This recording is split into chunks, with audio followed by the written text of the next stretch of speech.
timeline is a ridiculous thing to do, as any military commander would tell you.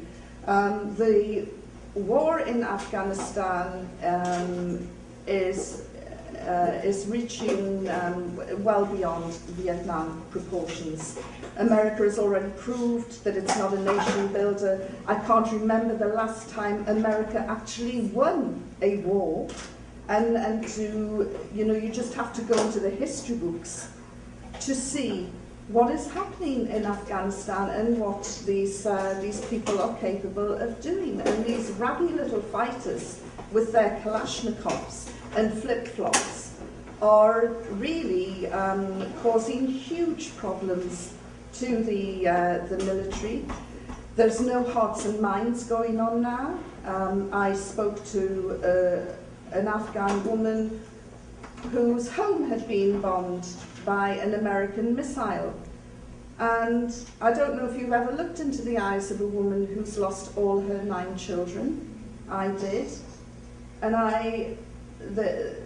the emptiness, it was, that will haunt me for many, many years to come.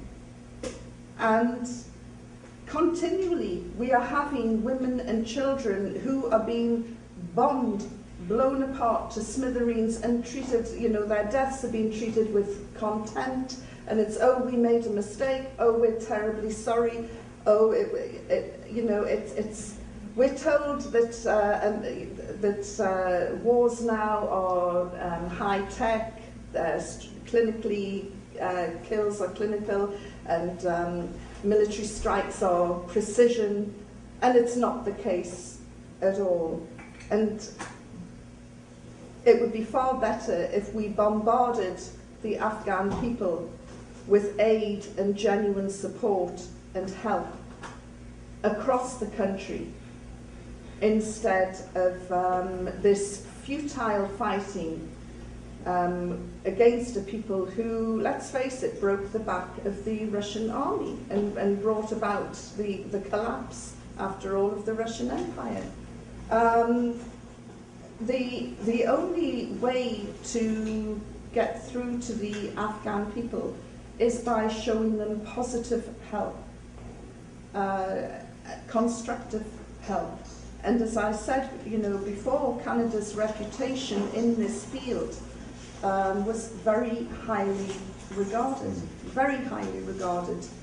not least of all because it appears that the Canadian aid agencies had spent a lot of time on the ground learning about the culture of these people and about their way of life, and drawing on a respect. I have another question. I want to check my. Considering the fact that the rise of jihadism and the part of the background and the reason why Western forces are in Afghanistan is to prevent the return of the Taliban and its possible use as a base for people who believe in the restoration of the Islamic empire as it was in the earlier part of the 20th, up to the 14th century. And so how do you feel about jihadism and its actions and its continuing attraction to certain people? And well, is anybody needing translation? Traduction en français, je ne pourrais pas tout traduire, mais au moins je pourrais vous donner les points essentiels, ou peut-être après la conférence, ça me fera plaisir de rester avec vous, de fournir les détails et tout. Vous êtes du congrès islamique canadien? Oui, moi je ne suis pas une représentante. Est-ce qu'il y en a des représentants? Oui, il y a des personnes qui sont représentantes. Ok. Donc ça vous irait pour la fin, à la fin de la conférence? C'est pas nécessaire de traduire. C'est pas nécessaire de traduire, tout le monde est d'accord là-dessus. Ok, est-ce qu'on peut prendre encore 5 minutes pour les questions? Well, of course, Afghanistan has been a magnet for the jihadists, funded, encouraged and paid for by America to fight the Russians. In fact, it's quite ironic, but the Taliban are using some of the weapons given previously by America against the Americans now. The Taliban are back. They actually never went away. When the war in Afghanistan started in October 2001,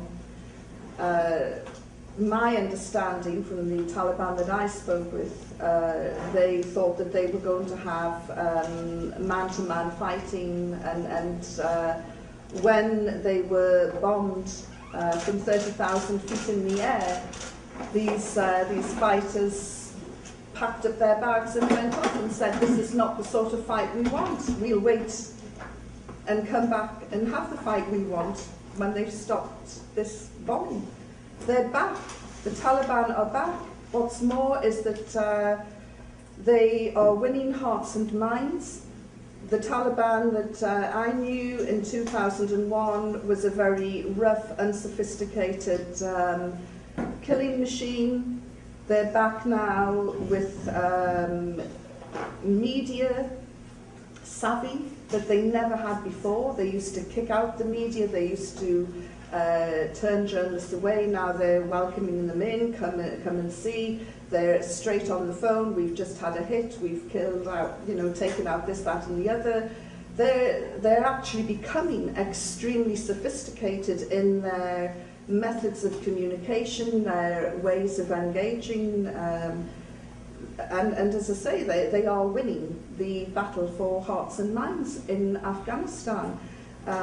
I spoke to one author who's written a book about Afghan women, and she said, who is your enemy?